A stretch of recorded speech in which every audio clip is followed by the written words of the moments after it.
Black Op Radio presents Oliver Stone.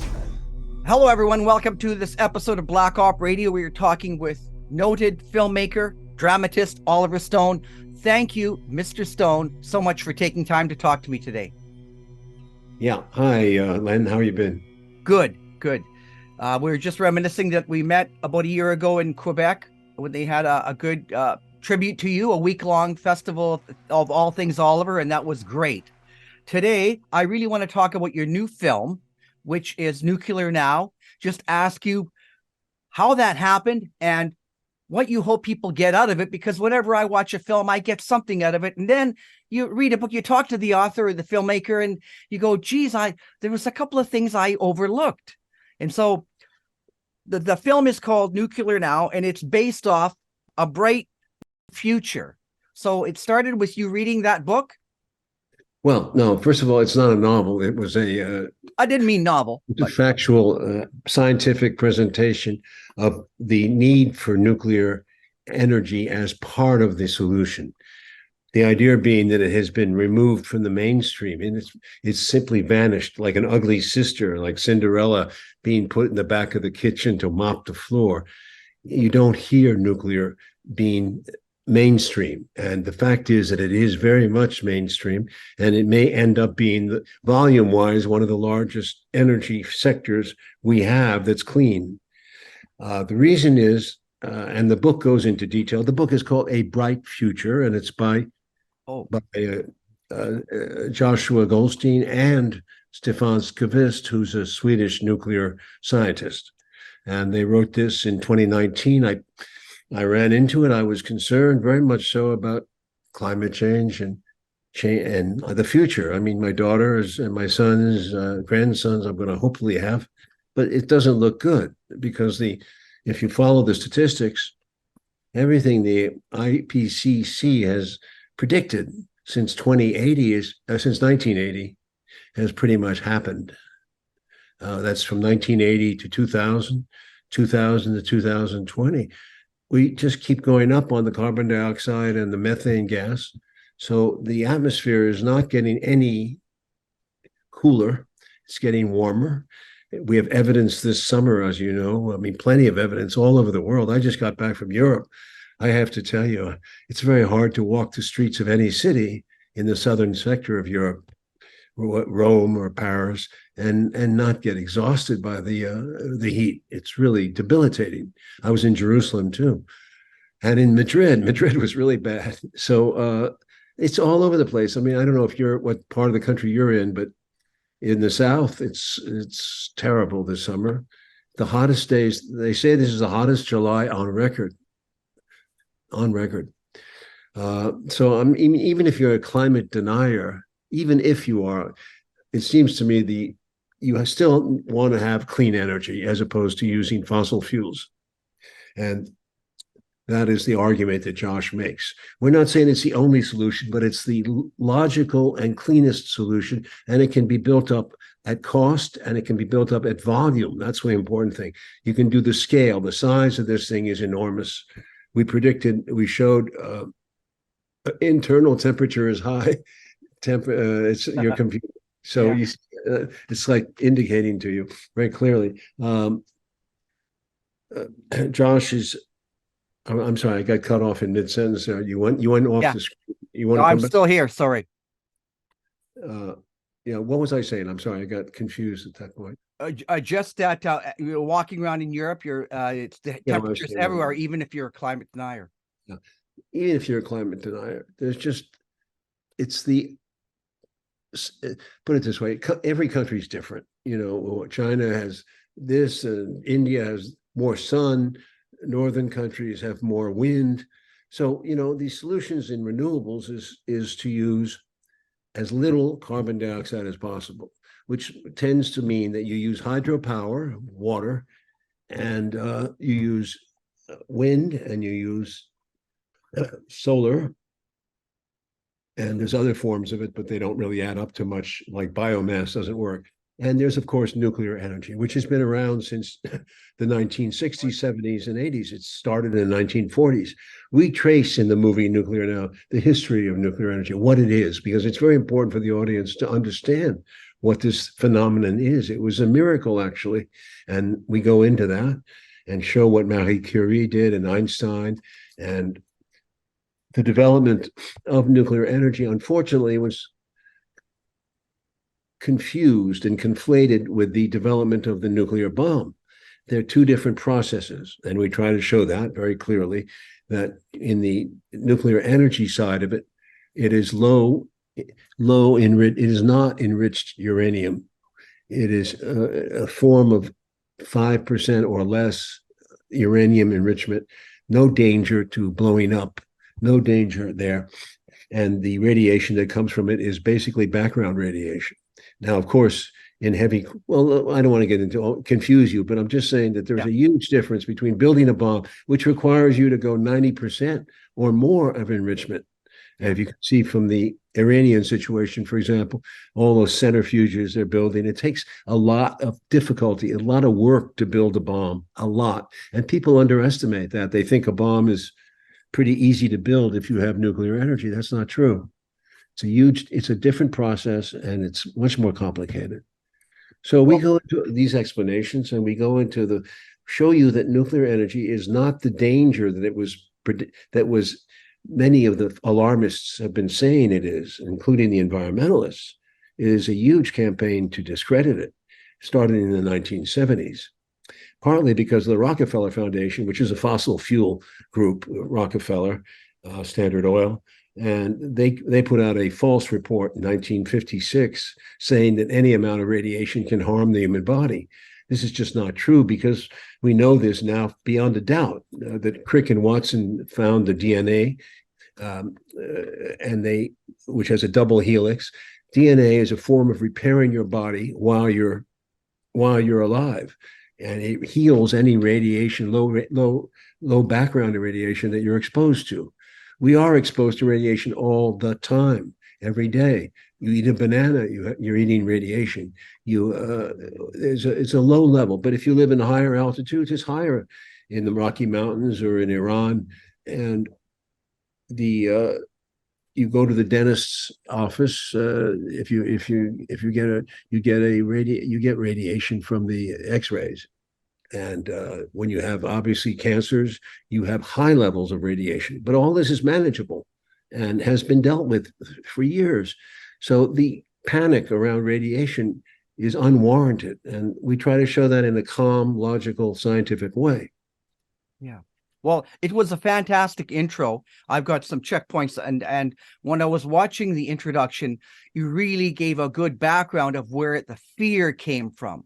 You know, I mean, the first time people heard of this was in a nuclear bomb that blew up Hiroshima. And then the movies that came out, you know, Godzilla and things like that. So there's where the fear is of the unknown.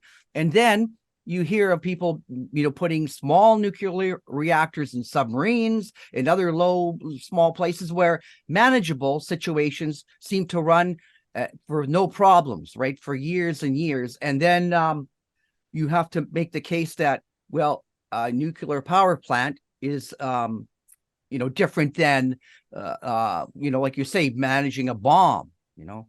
So it was a really good job on the documentary that way. Thank you. Yeah. And then, also the fact that you started out, I think, 1896, 1905, up to 1954. And one thing that interested me, you did a lot of a work around the world, especially in the Soviet Union or Russia at this time, you know, that was they were open to talking about their power plants, that they, you know, there was a lot of work going around the world that was going on that people were proud of, and they didn't have the same fear factor. Do you want to just discuss how you got into some of these other power plants? Well, as part of the argument, I mean, first of all, the first part of the documentary ends with, we basically are saying that this was a great tragedy for the world, because we wouldn't even be talking about climate change now if, in fact, the United States had led the way into into a nuclear future. And they were trying to. President Eisenhower, followed by John Kennedy, both supported nuclear power. And the Atoms for Peace program under Eisenhower, it started, and it was very heavily promoted. But by the 1970s, with the Rockefeller people, the fossil fuel people were fighting against it, promoting, of course, for profit their own fossil fuel. They didn't want to have the competition from nuclear, but we can't prove that it was a conspiracy. We can only say that it's business as usual. It was competitive, but they did put out the fear factor, and the fear factor grew. And a lot of horror films, you mentioned Godzilla, but there was a lot more than that. And everything that was radiated was dangerous. Two-headed babies, monsters that looked like they wouldn't die if you tried to shoot them. It was really in our subconscious. And of course, by the time Jane Fonda's film comes out, which is based on the not based on, it came out at the same time as 3 Mile Island accident. The accident at 3 Mile Island in Ohio was a meltdown, but and radiation leaked, but there was a containment structure and no civilians were hurt. In other words, it was contained, and it worked. The concept of a nuclear plant worked, but people didn't understand that. It was treated as if it was a disaster. It was not a disaster. No one died, and in fact, there was no residue. And despite all the stories, then after that, but it was treated like it was. And then we had Silkwood, if you remember that movie. Yeah. I mean, it had a cumulative impact. So we stopped building after Chernobyl, which was the only really major accident we've ever had on nuclear energy. The only one that was in Russia, in the Ukraine, and they built frankly, the Soviet Union, which was then in decay, really built a sloppy structure. It wasn't well done. They had no containment structure, and there was a massive leak of low-level radiation through Northern Europe. But aside from the 50 first responders who died, they never could assess the damage on a broad scale. It wasn't at all what was pictured by the environmentalists, which was a disaster, that millions or thousands of people, hundreds of thousands of people died. That's not true. In fact, the United Nations and the World Health Organization traced it down to 4,000 possible deaths from low-level radiation throughout Northern Europe. That's quite a big area. Compared to chemical disasters like at Bhopal, compared to gas disasters, compared to what the coal industry does to the air, the pollution in the air from coal, these are minor figures of minor fatal figures. On the scale of deaths, nuclear is the lowest producing energy we know as of now. And there has been no significant level of accident. The one at Fukushima, again, is highly exaggerated because Fukushima was 2011. It was exaggerated because it was rolled into this tsunami, largest earthquake Japan ever had, and 18 to 20,000 people died from the tsunami and the earthquake. Not one person died from any nuclear disaster.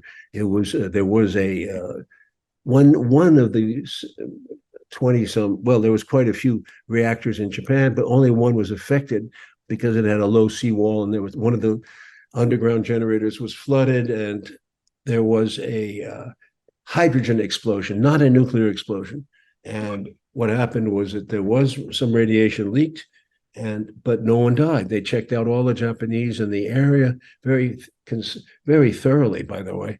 But nonetheless, Japan closed down its building process, closed down temporarily its reactors, and panicked, and then started to import oil and coal. So the accumulation of these fears led to this slowdown, this stoppage. And the nuclear industry, really in the West, let's say in the United States, Japan, and Asia, slowed down considerably. Korea closed down, but it didn't close down in Russia or China or, thank God, in Eurasia and much of the world. In fact, the Rosatom, which is the Russian agency, which we visited, and they cooperated with us, continue to build, and they built very advanced stuff. Russia and China are way ahead of us in many ways in terms of their nuclear volume. China is now building $440 billion worth of nuclear reactors, 140 of them by 2038. They're very serious about cutting fossil fuels. In fact, President Xi has announced that by 2060, China will be down to net zero. And it seems like he might be able to pull that off. Russia is very serious, but they could go further, no question. But they are very effective at selling their turnkey plants to go into places like Turkey, Eurasia. And that's very important, that they build plants that can be shipped to these two countries and put into place and operate without any. You don't have to train a new workforce. The Russians would supply the workforce and so forth. So it's an effective way to deal with this thing. The point I'm trying to make is that the West shut down because of all the environmental groups and all the fear and the, frankly, sensationalism about this, and they didn't keep building. We would have been nuclearized by 2020 or 20 to even by 2000. The majority of our energy would be nuclearized, and we would have been in a different position when we only became aware of climate change, most of us in the 2000 period, when it became an issue. And at that point, the game changed. Instead of it being about nuclear energy being the enemy, it was about climate change. How are we going to stop that? And then there was a recognition that it was fossil fuel related. But at that point, nuclear had been shifted off stage. As I said earlier, it had become the Cinderella in the back kitchen, mopping the floor, while the uglier sisters were out there preening and prawning. And the truth is, in terms of energy production, nuclear is far more effective than solar and wind. It takes a lot to build up a volume on that. You have to take a lot of land, and you have to take a lot of turbines in the ocean. It's quite a number to do it. It's not to say not to do it, but it costs a lot. And you have to compare the costs of that. And the United States is not good anymore at building. That's true. I mean, we're a terrible record on building big stuff. But now, because of the situation, we have many startup companies, 70 of them, exploring the smaller modular nuclear reactors, which are smaller, and they don't produce the volume, but they appeal to the American mentality, but they're not going to be as effective in larger countries where we have to lead the way for the future, like India and Africa and South America. So, in other words, we haven't led the way. We've ceded the way to Russia and China, and it's up to them to keep the ball rolling. Right now, in the world, we have about 460 gigawatts of, that's billion gigawatts of nuclear energy, which is about 20% of our electricity, maybe 11-12% of our energy usage. That's significant, but it's not what needs to be. We need to get up higher. So we need to build like assembly lines. We need to build 5-6 times more of what we have, and it can be done. And it can be done either with SMRs, small modular reactors, or it can be done with the bigger reactors, which are continuing to be built in Russia and other places. Poland, for example, is a new one that's signed on. It's a battle that can be won, but we have to be more aware that nuclear works. And that's the problem. Because of this horrible environmental war against nuclear, which was wrong, we have blocked it off, and we've taken it off the menu. This is a big mistake. That's really what our film is saying, and we appeal to the audience to think about it. Most of the younger people actually agree with us, and they understand the need for nuclear. There was a poll, and 60% of the people actually want nuclear because they understand now the hole we're in. Well, there's two things about your film. One, I like it. It didn't push the idea we have to do this. It's like did you know what people are doing? And I didn't know a lot about these small nuclear, the SMRs. I didn't know about these. You said there's 70 startup companies, so there's quite a few alternative things going on. I think back in the Jane Fonda era, people were afraid that these reactors were so big that if something went wrong, they were unmanageable. And now that I learn, your movie really, a documentary, is making the case.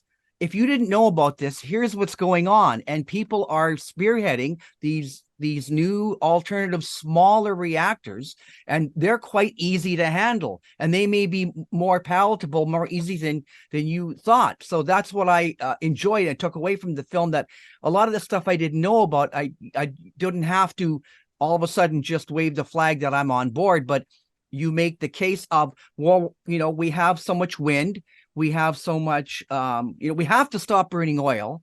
So with wind and solar, here's, it's not enough though. And so that your, film is an education that here's the percentages, here's what's going on. Now you make this one analogy where the kids are running across the bridge and the trains come, and if you do nothing, you run as fast as you can, or you're going to have to jump off the bridge. You've got to do something, and it might be that you have to take a look at nuclear energy. And now the fact is, you're saying you did, and you were encouraged by what you found, and it's so well done. I know you're tops in your field, but I just enjoyed it so much, because if you said we've got to do something else, what else is there? Your documentary just put it all out there, and now I want to learn more.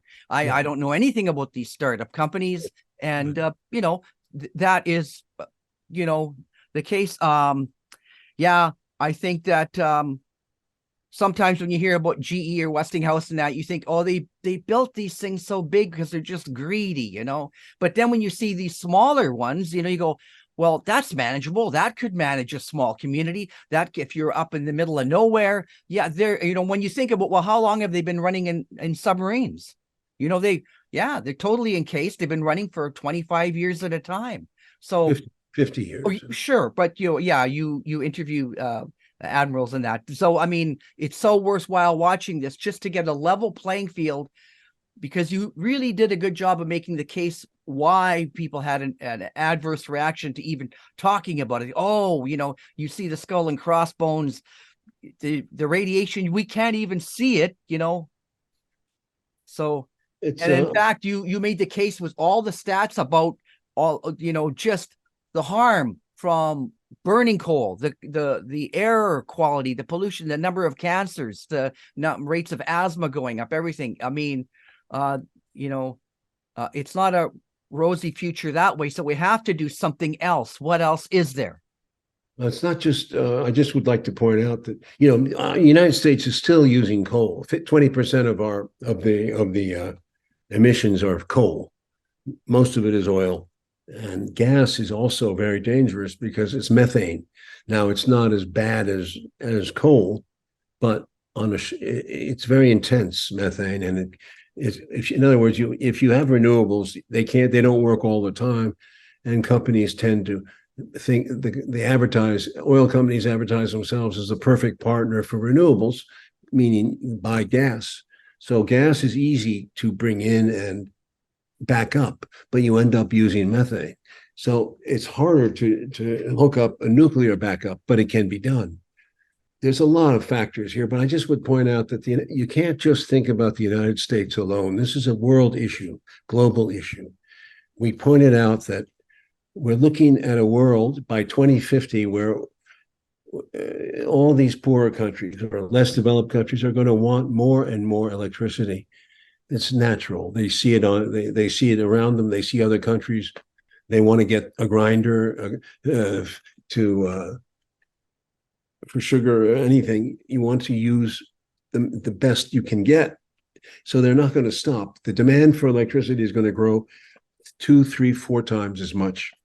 And that's the world we're facing in 2050. That's a danger. So these countries are going to use anything they can to get more production. And they're going to use coal. And if necessary, they're going to use wood because India uses a lot of coal. So does China. And so coal is a big problem, but so's gas, and so's oil. But we got to deal with it, and we're not. We're thinking about the United States. It's cool to have SMRs, but we got to get those SMRs. If we build them, we got to get them all over the world. We got to get them out there. This is what Russia is doing, at least, and they're contributing to a better world. So with the tensions we have in the world, of course, it's even more difficult now to solve these things. But we assume that man is selfish, people are selfish, nations are selfish, but we have to see that sometimes, even being selfish, we can work for the interests of mankind. And I just would say that it's not just about us in the United States, because if they have these problems in the poorer countries, it's going to overflow. You see the immigration problems; they're going to be flooding the West for refugees, and it's going to become harder and harder. So this is a worldwide problem. We're all related that way. What would be one item that was a pleasant surprise for you in this journey? For instance, I didn't realize there's so many people working on building these new type of reactors. It's surprising to me. And I was just, what was something that surprised you? Well, no, it's good. It's a new generation of young people are back into nuclear energy. There's a lot of young scientists, young people, engineers working in this field, in these startup companies. You mentioned Westinghouse. They did go bankrupt, but General Electric is still the biggest in terms of energy. But of course, their nuclear division, they're building some very promising SMRs, no question. There's a new one they're building with Hitachi, the Japanese company, and it looks very promising. Could be a big deal on a mass scale. But the startups are mostly smaller companies, younger people, because General Electric, their nuclear department is very small compared to what they do, their main business being wind turbines and all kinds of turbine engines, and they build for drilling projects that are gigantic. General Electric makes most of its money in other fields, so nuclear is a small part of it for them. That's why the smaller companies can hopefully make these breakthroughs and lead us out of this wilderness we're in. Where we're still spending 60% of our emissions are coal and oil.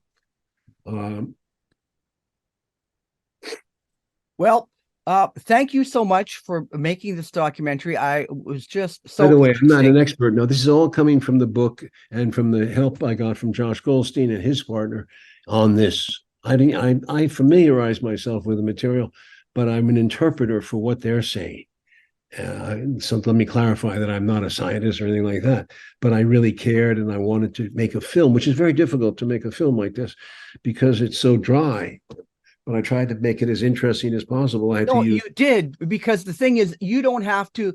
I didn't expect you to defend and make a case for that. I really thought that if their book and their research, you brought it out, and you, as the viewers, I learned from this, and I learned that there's more to it. And so that's what I enjoyed about it. There are problems. One problem may be, what do you do with the spent nuclear waste or whatever? And when somebody was asking me about that, I thought, well, it's not up to Oliver to solve every problem. He's saying, look, I want to expose that people are working on this problem, and there's more than you thought.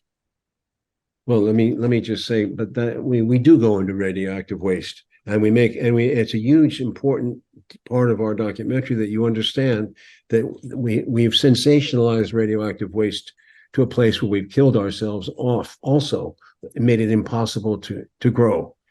Radioactive waste is actually, nuclear waste is actually a boon. It's really a plus compared to coal and oil and the waste from those products, because they just throw them out there into the universe. They don't even clean it up. Nuclear waste is the most supervised of all. It's like watched like a hawk closely. And it's not a lot of waste. After 60 years, you could put everything we've used up to now in a Walmart. In a Walmart, right? And it's not a lot of waste. It's just, and radioactive waste, by the way, decays. 40 years later, 99% of it danger of it is done. So it's just been over sensationalized. They talk about 200,000 years from now, 300,000. Finland is building shafts and making it as deep as possible for permanent location in the earth, and other countries are following. The United States military has done that. It's solvable. It's not a huge problem. It's a solvable problem. But compare it to climate change and what's up in the air, what's going around in the world. There's no comparison. Climate change is far worse than any amount of radioactive waste. So again, this thing is blown out of proportion. That's all what we're trying to say in this film. It's been shunted to the side, and that's the best word for it. And if tragically for mankind, this is a disaster unless we reverse this plan. Okay, thank you very much, Primo. Thank you very much for your time.